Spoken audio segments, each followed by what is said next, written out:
Apa yang saya nak kongsikan anda ni harian macam saya sembang dengan anak saya hari ni. Kami keluar, kami kadang-kadang bila penat-penat bekerja tu rasa okay, tonight kita nak buat live, tuan kata kita orang pergi makan sekejap. So saya pun keluar dengan anak saya, pergi makan, tengok keadaan di luar macam mana, dan kita boleh nampak yang market-market sekarang ni memang kosong.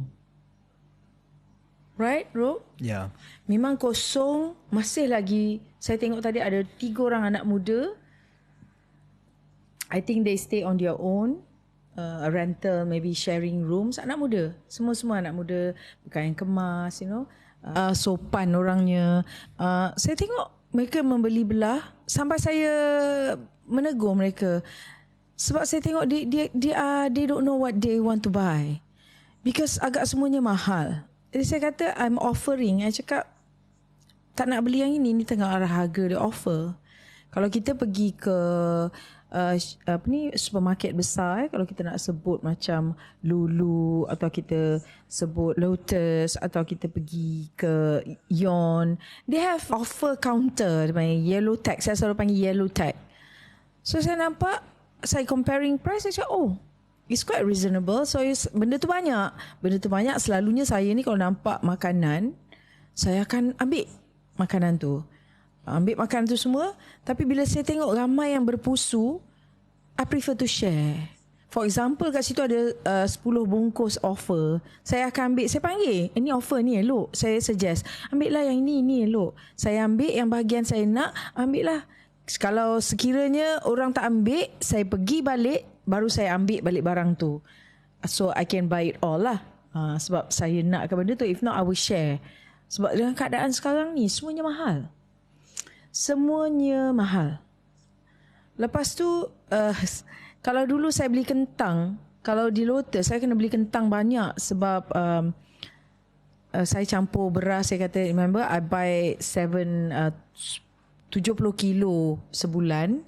Dan kentang ni saya kena ada, saya tak boleh beli sekali banyak. Sebab itu saya nak belajar tanam kentang dengan anak saya. I buy quite a lot dengan carrots untuk bagi ternakkan saya makan. So saya tengah bilik, selalu saya kata saya beli $1.79. Saya cakap dengan cashier tu, yang timbang bukan cashier, cepatnya naik harga, saya kata.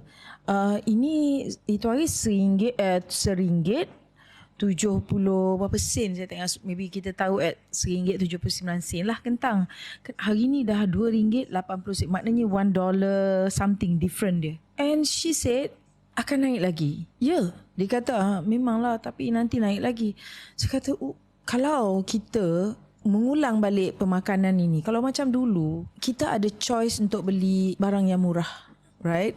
Kalau kita tak mampu nak makan ni, kita boleh makan sayur suun, kita tok kentang, kita pecah telur. Sekarang telur mahal dan susah nak dapat yang murah. Dan bukan susah nak cari, memang selalunya tak ada. Tapi bila ada tu mahal.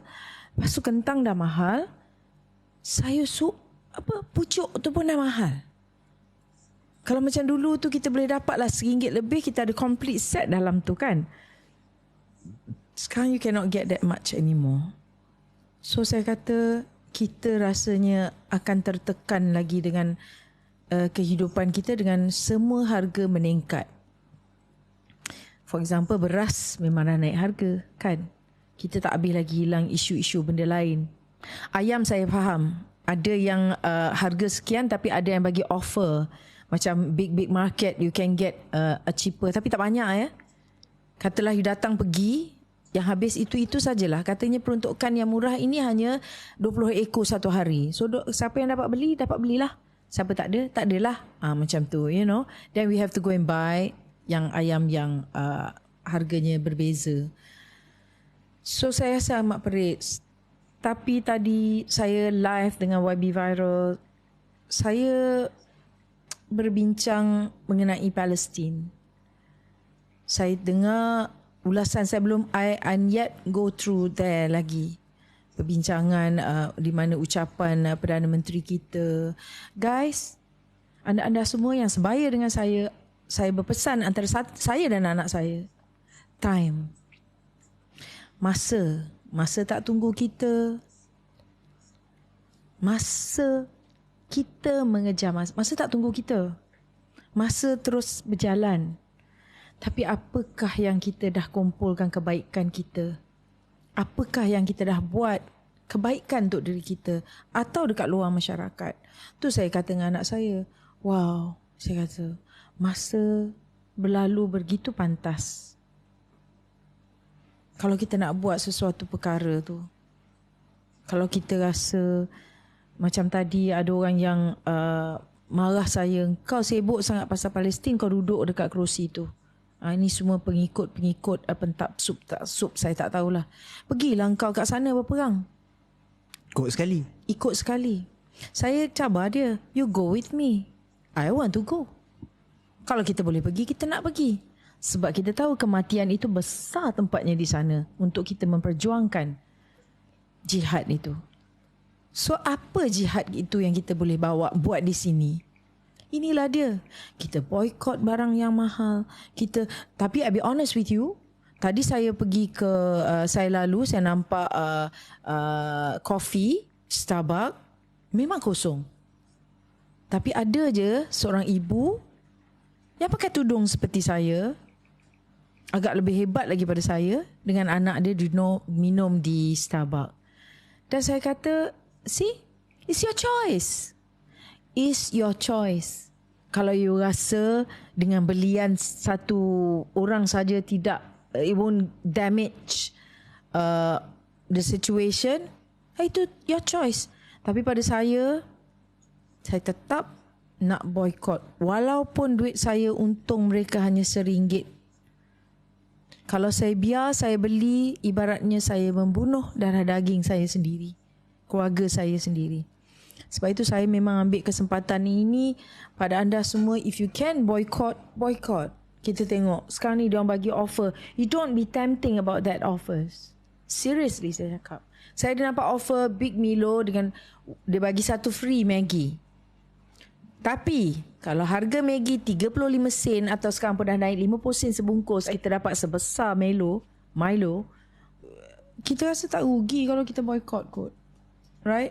Tak rugi. Tapi saya tadi dengan anak saya berjalan tu, kita pergi sana tu, saya cari shampoo. Selalu saya pakai shampoo, baru saya sedar yang shampoo saya pakai tu ada menguntungkan Yahudi. Walaupun mungkin keluarannya tidak, tapi besok kita akan keluarkan list-list yang harus kita boycott. Jadi saya nak beli shampoo tu, saya tengok nak beli shampoo apa, saya dah tak tahu nak beli shampoo apa, sebab kita tak tahu kan, sometimes it doesn't show that one keluaran Israel, tapi sebenarnya ada keuntungan pada mereka. Tadi ada orang komen kat bawah tu, next time dia kata why not you call guest. Ya, insyaAllah nanti saya akan ada panggil, ya, ada komen minta mama kita dapat guest. InsyaAllah bila studio, that's why I say we are in progressing. So now we quite complete our studio equipment. Sikit je lagi.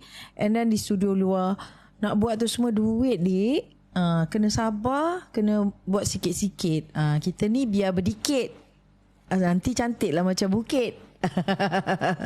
Kalau kita jatuh pun, kalau kita naik tangga, kalau jatuh pun baru tergolek. Kalau kita naik lift, kita jatuh ke bawah terus berkecai.